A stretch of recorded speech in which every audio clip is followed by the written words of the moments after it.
नमो भगवते वासुदेवाय नमः। प्रत्येक एकादशी का हिंदू धर्म में अत्यधिक महत्व है। भाद्रपद माह के शुक्ल पक्ष की एकादशी तिथि को परिवर्तनीय एकादशी के नाम से भी जाना जाता है। इस दिन भगवान विष्णु के वामन अवतार और भगवान गणेश की पूजा का विधान है। ऐसा कहा जाता है कि इस व्रत के प्रभाव से सभी पापों का अंत हो जाता है।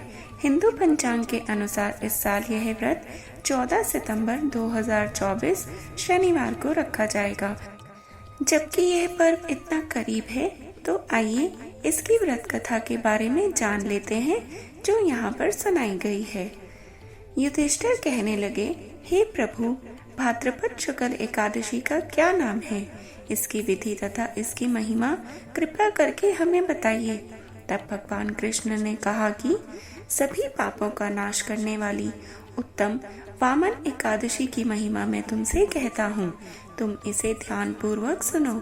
यह पद्मा परिवर्तनी एकादशी जयंती एकादशी भी कहलाती है। इसका यज्ञ करने से वाजपेय यज्ञ का फल मिलता है। पापियों के पाप नाश करने के लिए इससे बढ़कर कोई उपाय नहीं। जो मनुष्य इस एकादशी के दिन मेरी पूजा करता है और मेरे वामन रूप की पूजा करता है, उससे तीनों लोग पूज्य होते हैं। अतः मोक्ष की इच्छा करने वाले मनुष्य इस व्रत को जरूर करें। जो कमल नयन भगवान का कमल से पूजन करते हैं, वे अवश्य भगवान के समीप जाते हैं। जिसने भाद्रपद शुक्ल एकादशी का उपवास और पूजन किया, उसने ब्रह्मा विष्णु सहित तीनों लोगों का पूजन किया। अतः हरिवासर अर्थात एकादशी का व्रत अवश्य करना चाहिए। इस दिन भगवान श्री हरि करवट लेते हैं, इसीलिए इसको परिवर्तनी एकादशी कहा जाता है।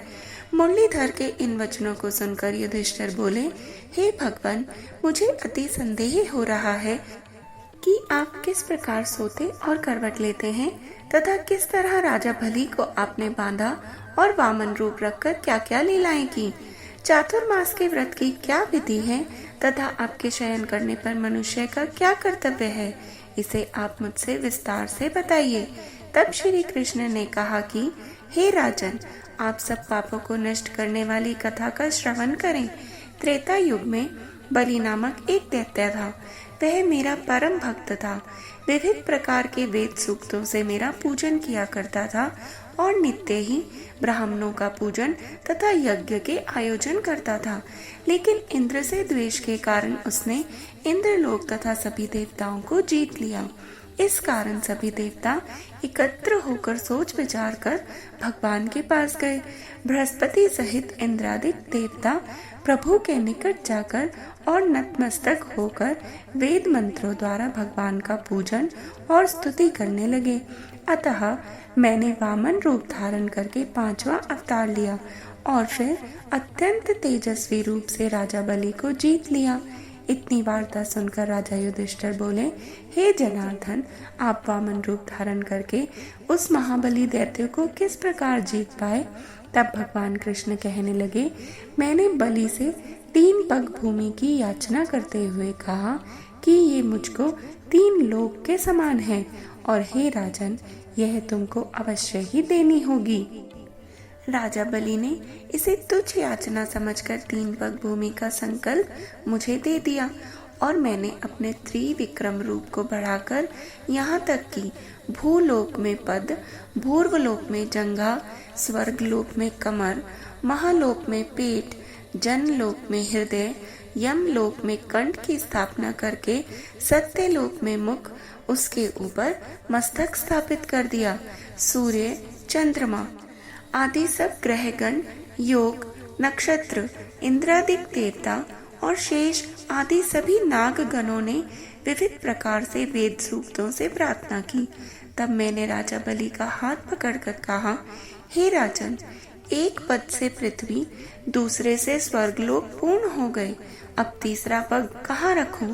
तब राजा बलि ने अपना सिर झुका लिया और मैंने अपना पैर उसके मस्तक पर रख दिया, जिससे मेरा वह भक्त पाताल लोक को चला गया। फिर उसकी विनती और नम्रता को देखकर मैंने कहा, हे बलि, मैं सदैव तुम्हारे निकट ही रहूंगा। विरोचन पुत्र बलि से कहने पर भाद्रपद शुक्ल एकादशी के दिन बलि के आश्रम पर मेरी मूर्ति स्थापित हुई।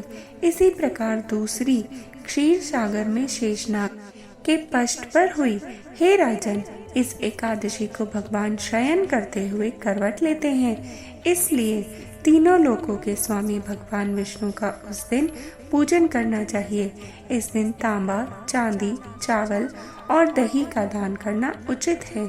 इसके साथ ही रात्रि को जागरण अवश्य करना चाहिए। जो भी विधि पूर्वक इस एकादशी का व्रत करते हैं, वे सब पापों से मुक्त होकर स्वर्ग में जाकर चंद्रमा के समान प्रकाशित होते हैं और यश पाते हैं। जो साधक इस कथा को पढ़ते या सुनते हैं, उनको 1000 अश्वमेध यज्ञ का फल प्राप्त होता है और श्री हरि की कृपा सदैव के लिए प्राप्त होती है। तो बोलिए विष्णु भगवान की जय, कन्हैया की जय। ऐसी ही और पौराणिक कथाएं सुनने के लिए कृपया हमें सब्सक्राइब करें, हमारे चैनल को अधिक शेयर करें, में लाइक अवश्य करें और कमेंट में ज़रूर से ज़रूर लिखें हर हर महादेव।